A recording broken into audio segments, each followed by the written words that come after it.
A few weeks ago, we took a look at a video that talked about a city super close to here, about a 2-hour drive called Almeria, where they produced a huge amount of produce for Europe and even in some cases more than the entire United States. I couldn't believe how close it was, and I learned a lot in that video. But in that video, in the comments, someone suggested that we take a look at the Netherlands because apparently they're bigger than what we have a couple of hours from me here in Spain. And it's perfect timing because we're considering moving to the Netherlands. So I've been doing all types of research and seeing what's there, how things work. So this is going to fit in just fine. Before we get going here, go ahead and like the video. Let's see what we can see. The Netherlands is the second largest exporter of agricultural products in the world, despite being only a little bigger than the state of Maryland. How does a country this size even come close to the U.S., the world's top exporter? By devoting more than... Wait, I'm sorry, I want to hear that again. Second largest... Despite being only the second largest exporter of agricultural products in the... Second largest exporter of agricultural products in the world. Okay. World, despite being only a little bigger than the state of Maryland. How does a country this size even come close to the U.S., the world's top exporter? By devoting more than half of its land to farming and focusing on high-value goods like eggs, meat, cheese, tomatoes, and peppers. We're sweet and tiny. It's in our genes, it's our DNA. In 2024 alone, the Dutch farmed goods... I mean, that didn't even look real. It's our DNA. That looks so cool to me.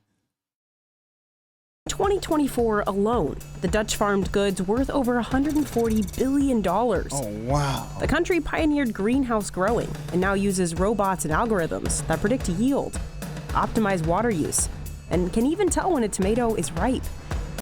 What the hell? Okay, that's a lot different than over here in Spain. It seems like they were more like manual. From what I remember, like they had bad bugs that ate the good bugs and things like that. They may have the same thing here, but this definitely looks more automated in a lot of ways. Yield, optimize water use, and can even tell when a tomato is ripe. Wow. But its position at the top is being threatened. What? Soaring energy prices, labor shortages, and new rules limiting pollution are squeezing the industry. So how did the Dutch become a global agricultural powerhouse? And more importantly, what can its model teach the rest of the world about how to grow more with less? Well, I hope they talk about why or like what they plan to do about pretty much getting pinched, sounds like she said. So that sounds like that would be a big deal. To the world about how to grow more with less. In the 13th century, nearly a fifth of what is now the Netherlands was underwater. Oh, wow. So the Dutch built dikes to hold back the sea and pioneered the use of windmills to pump out the leftover water. Over centuries, a complex system of pumps kept low-lying land dry. And from this reclaimed land, small family farms fed the country. Uh-oh. But that all changed during World War II, when Nazi Germany took over. In 1944, Dutch rail... Damn, I didn't know they took over the Netherlands. I mean, it is right there next to it. Wow, I didn't know that. Workers went on strike, In 1944, Dutch rail workers went on strike, protesting the occupation. In response, the Nazis cut off food supplies. Over 5 months, 20,000 people died from starvation. What the hell? It became known as the Winter of Hunger. After the war, food security became a national priority. Under the new agricultural minister, Sikko Mansholt, the government industrialized farming. Wait, hold on. Over 5 months, 20,000 people. So like 4,000 a month. I mean, you could say probably roughly around 1,000 a week. People dying on average. That's crazy. Dang. Agricultural minister Sikko Mansholt, the government industrialized farming.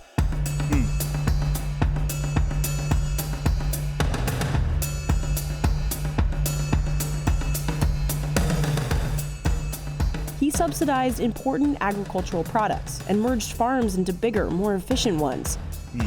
Public investment in research and education transformed Wageningen University into the country's secret weapon. Oh. Its research has been used in over 150 countries. Over the years, it has spun off dozens of startups. This one gathers electricity from living plants, and this one builds robotic harvesters. Oh, wow. You can find Dutch-inspired greenhouses covering thousands of acres in Spain, Canada, and China. Oh, okay. Dutch-inspired. For some reason, I thought he said like Dutch greenhouses, as in they own the greenhouses in other places. But he said Dutch-inspired. So that, to me, that sounds like the ones that are here in Spain may have come after the ones that are in the Netherlands.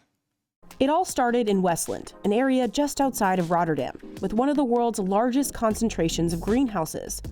After dark, they light up the horizon in orange, purple, and green hues from the powerful lamps used to speed up plant growth. Some people say it will never be really dark in Westland. Here, Margriet Loya runs a third-generation tomato farm called Loya Kukers. Dang, they make everything look just so good over there. I mean, like, this doesn't even look real. It looks like some, model or something. How clean it all is. Margriet Loya runs a third-generation tomato farm called Loya Kukers. Loya. How did your grandfather grow vegetables? I'm guessing it didn't look like this. No, not at all. It was completely different than in these days.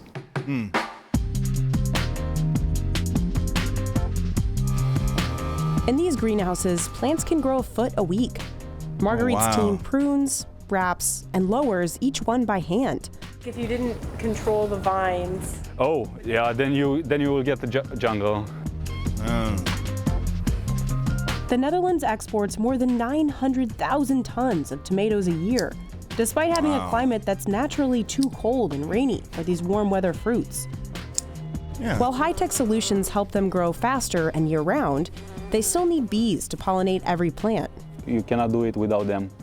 So they are probably one of the most important tools that we have in our glass house. When they're not pollinating, they live in these bee hotels.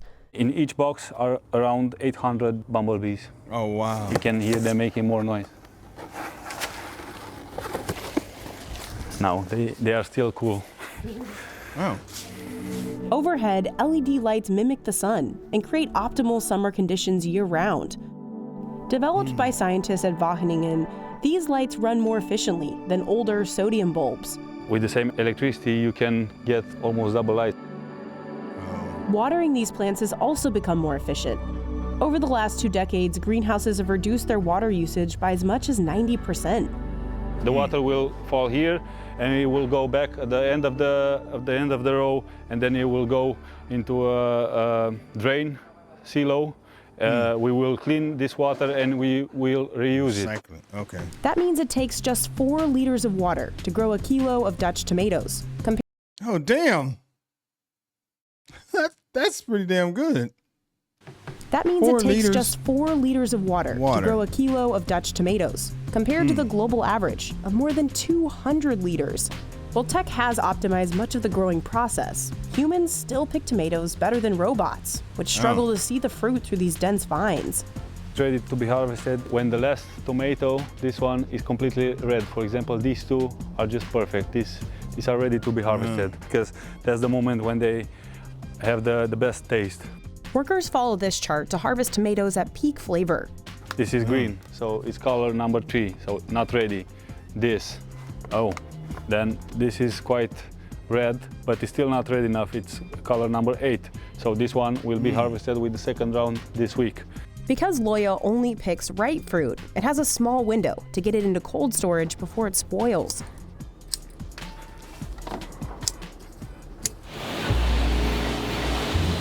I don't know. To me, that looks like it would be fun. I don't know. It just seems like a nice, comfortable, cool environment where you can, just be with yourself, cutting tomatoes. I'd do that, but I don't know how long I'd do it. Probably after a couple hours, I'd be like, okay, that's it.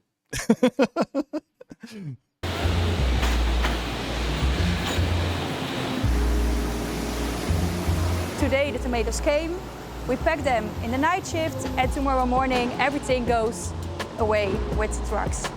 So to help speed up production, this tomato camera. He's looking for damage, splits. The machine takes What? 2 pictures, one from the top and one from the bottom. This one, we see there he had found one split. Oh my God. Must be somewhere. What in the hell? That's crazy. They gotta do that on each thing? On each, I guess, batch of tomatoes is what I would call those. And then there needs somebody there manually to take it off, or I'm guessing. Wow. Workers still check the bigger tomatoes by hand. We are Okay. checking for the size. It must be between 47 and 62 millimeters. If you see like this, here you missed one tomato. Oh. It's not so nice. And when you look like this, and then we say, this is nice, but these two are too small. Oh my God. Robots do a lot around here. This machine on the main factory floor helps sort out tomatoes that are too small or too yellow for the premium brand. The green one we throw away because it costs too much time, and it's older tomatoes, the taste is not so well. Machines also sort the reddest and sweetest tomatoes one last time. Then workers package them by hand at these stations, so they're ready. What the hell? I guess, I mean, I was just about to say, I wonder how they do that, but obviously they're high tech enough where they have cameras and everything. So they probably take a camera or take a photo and see if it's green and separate it out somehow. This is crazy. Hey, I'm not an engineer or anything like that, so these things amaze me. Ready to ship out. Then workers package them by hand at these stations, so they're ready to ship out. What? Oh, wow. But tomato greenhouses aren't the only ones relying on lots of tech. Just a few miles away, Arnaud van Dijk runs one of the largest pepper operations in the country. De grootste uitdaging in de kassen hier is om het altijd gezond te houden. Dus het vraagt elke dag opnieuw heel veel aandacht om de natuur na te bootsen. De natuur is een heel complex iets. Every year, VD Sorry, I just want to say this. I think if we move over there, I got to learn that language. So it's going to be interesting. Just because I don't like to go over there and assume or, you know, speak English. So anyway, sorry, we got sidetracked there for a second. De natuur na te bootsen. De natuur is een heel complex iets. Every year, VD Holland grows 85 million peppers. Like tomatoes, these peppers are grown hydroponically, 85 meaning not million. in the ground. And here too, computers monitor and adjust everything from temperature and watering schedules to lighting. Wow. These yellow cards track pests like white flies or thrips. Er zit een klein laagje lijm op. Insecten trekken naar de kleur geel. Die worden op de een of andere manier aangetrokken door de kleur geel. And soon, cameras will be able to read the sticky cards themselves. Dus we gaan naar de situatie toe dat we vanuit kantoor kunnen monitoren welke insecten er in de kassen aanwezig zijn. En hoe eerder wij een plaag detecteren, hoe beter en makkelijker wij deze biologisch onder controle kunnen houden. Together, these innovations have allowed Dutch growers to achieve yields 12 times higher than the average pepper farm globally.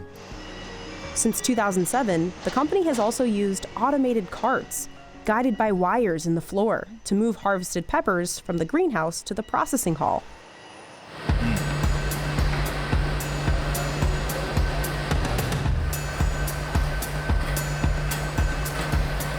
On the packaging floor, AI-powered cameras take pictures of each pepper, comparing the images to a database of ideal fruit. That information is used to sort the peppers by size, weight, shape, and color. Ones with small imperfections don't go to waste. The company sells them to salad producers and other food processors. The ones that do pass the camera stage go on to packaging. This machine drops nearly 400 pounds of perfect peppers into each crate.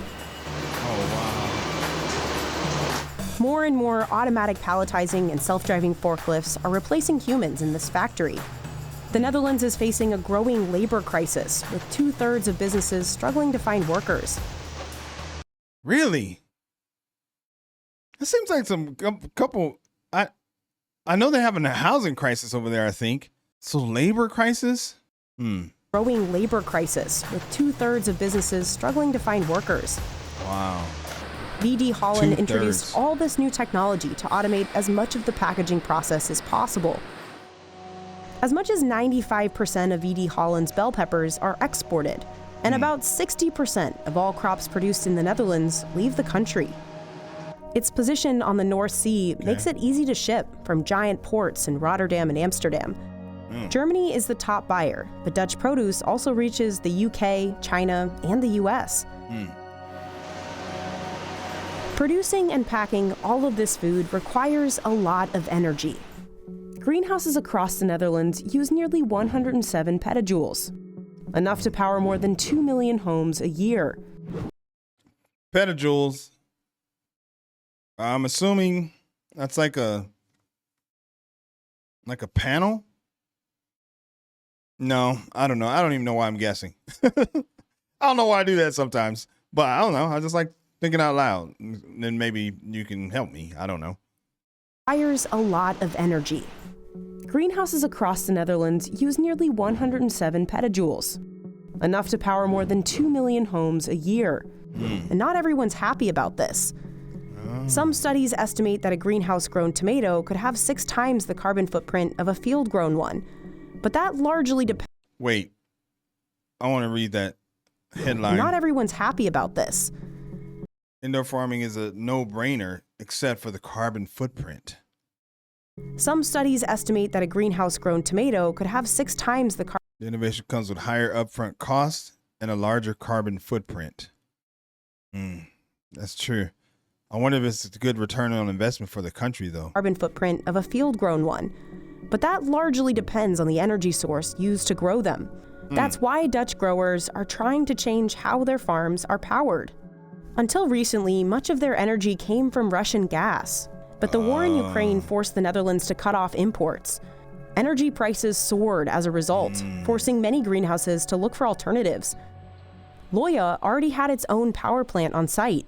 Heat from the energy-producing process actually warms the greenhouse, and any extra energy is sold back to the power grid. VD Holland, meanwhile, turned to a different source. 50% van de warmtebehoefte wordt gemaakt middels aardwarmte. The company invested $46 million, along with a few other growers, to drill for the renewable energy source. Daarmee hebben ze ons gasverbruik gehalveerd, vlakte in de warmtevoorziening, en daar ben ik eigenlijk wel trots op. Wageningen University is working with growers to reduce their energy consumption. Leo Marcellus is largely credited for the widespread use of LED lights in Dutch greenhouses. Without light, there is no plant growth. Custom LED light recipes have helped farmers grow strawberries, cucumber, and asparagus faster. His research on these lights got glasshouses in the country to cut their power usage by nearly half. And now, Leo and his team are seeing if they can take it further. The question is, can we make as efficient use of the LED lighting as possible? Now he's studying how LED light color, intensity, and timing can influence growth and lower energy bills. And here we are doing this an experimental setup where we are growing lettuce with different light. In this lettuce trial, his team figured out that by increasing the light intensity in the final week before harvest, they can raise vitamin C and sugar content and extend shelf life. What gives a good growth? What gives... So, is that considered a natural way to extend shelf life? I mean, I don't know. Because are the lights considered to be natural? But that's pretty cool, though. Instead of pesticides, they can use that. Content and extend shelf life. What gives a good growth? What gives a good taste? What gives a good nutritional value? But also, what is most sustainable in terms of less use of energy? And usually that can be a balancing act. In another room, his team is working with the Singapore Food Agency on bok choy. Here I can choose any condition. If I give them low light and a low temperature, they will grow slowly. By adjusting temperature, CO2, and light, they can speed up plant growth. Many of these testing rooms are pink because red LED lights are better for growing plants. Red LEDs are the most efficient in converting electricity into light. So a high fraction of red is normally, I would say, advisable. but it has to be the perfect balance of red, blue, and white light. For example, this bok choy likes a little more white light. If it is only red, most plants don't like that. Leo's colleague, Elena Vincenzi, is studying how barely visible red light affects a tomato's plant's ability to convert light into energy. Here you can see that there is a chamber that can be clipped on a leaf. And then, because the chamber is transparent, the leaf can still receive the light that we give to our normal treatments, and we are able, through the machine, to actually see what is the rate of photosynthesis. If the photosynthesis rate is higher, then perhaps the plant, with the same amount of light, can grow more and faster. She's also trying to reduce water use. Swapping in different kinds of growing bases for tomatoes can help with that. They're also studying how more robots can help reduce labor costs. Several things are studied. One of them is about robotic harvesting of the plants. There's a lot of interest, of course, in replacing the manual labor by robots. Much of what's discovered at Wageningen ends up back on farms like Loya and VD Holland. Growers often also partly fund the research that we're doing here. This tight feedback loop between scientists and Look how big that place is. The research that we're doing here. It's huge. Look at that. Tight feedback loop between scientists and farmers may be the secret to what makes Dutch agriculture so efficient. It dates back to the post-war era, when the Dutch government encouraged researchers and farmers to work together. When I was a kid, my father, every Monday or Tuesday evening, I think, he had a study club. And then they were with a few growers and they visited their greenhouses. I think things like that were very, very positive for the development of our industry. Now Wageningen's research is pushing innovation beyond growing plants. The Netherlands is Europe's top exporter of meat, raising 4 million cows. 13 million. What the hell? I don't think I knew that. So produce and meat? Wow. The Netherlands is Europe's top exporter of meat, raising 4 million cows, 13 million pigs, and 104 million chickens every year. Damn. All that livestock, especially cows for beef and dairy, comes with a high environmental cost. And it's not just carbon emissions. The bigger issue here is ammonia, a nitrogen-rich gas released from fertilizers, manure, and urine. In 2017, the Netherlands emitted more ammonia per hectare than any other European country. Why? Okay. Malta, Czech Republic, Ireland. Okay. Because it has the highest livestock density on the continent. Environmentalists say this type of pollution is stressing the native ecosystem. Excess nitrogen means tall, fast-growing grasses overtake more delicate native species. And it causes algae blooms in waterways. To cut emissions, the Dutch government started buying out high-emitting farms, but calls to limit these emissions have triggered mass protests across the country. Het is voor ons bestaansrecht. Ja, ik hoop dat voor te zetten, maar dan moeten de regels wel mee gaan werken, anders zal dat niet mogelijk zijn. One place trying to find a solution is Wageningen's dairy campus. This is not a commercial dairy farm. It's a research center. What?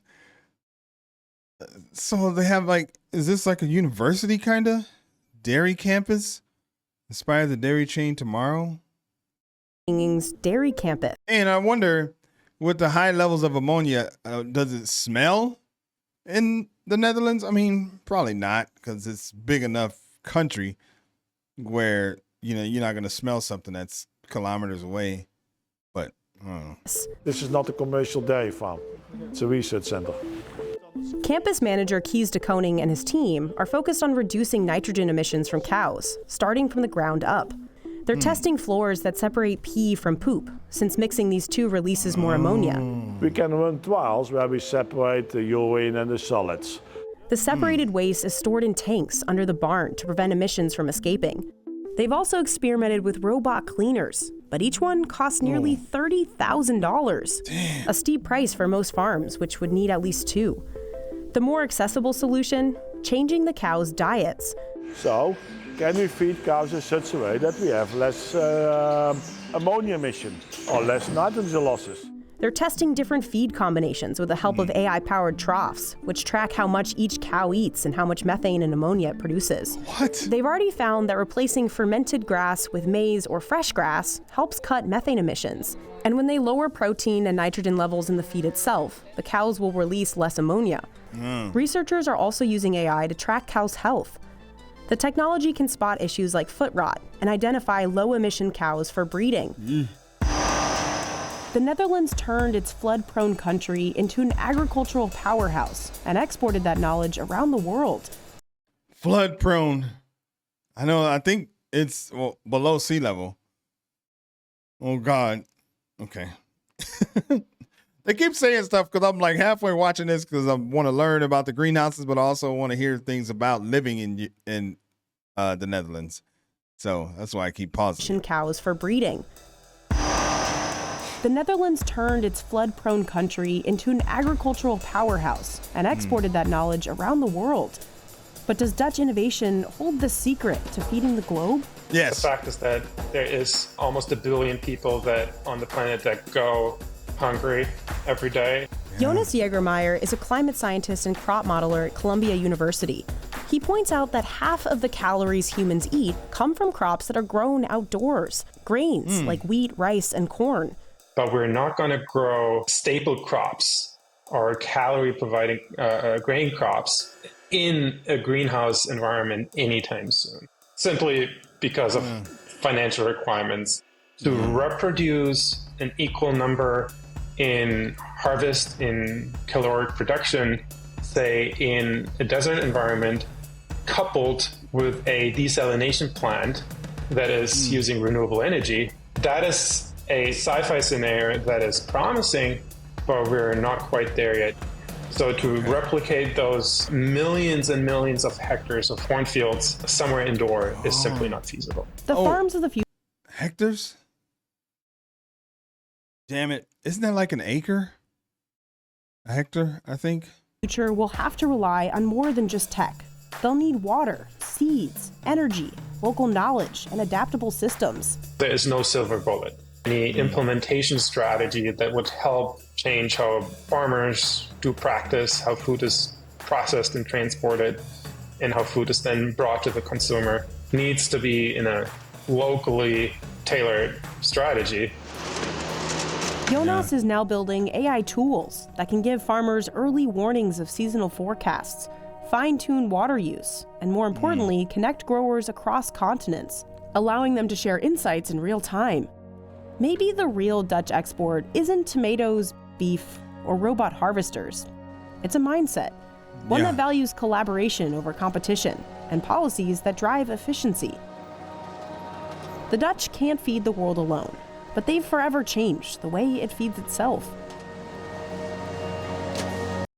Wow. Man, that is super interesting. That's amazing to me. So obviously they have way more tech than what we saw over here in Spain. But it sounds like they're running into some problems. It's not super popular because of the emissions problems that they're having. So but it's a huge industry and it sounds like they don't have enough people to work. Dang. But that was great. That was a great little video. Hopefully you liked it. If you did and you want to see more just like it, then hey, subscribe to the channel, man. It's easy and it's free. My name is Greg. I'll catch you on the next video. Peace.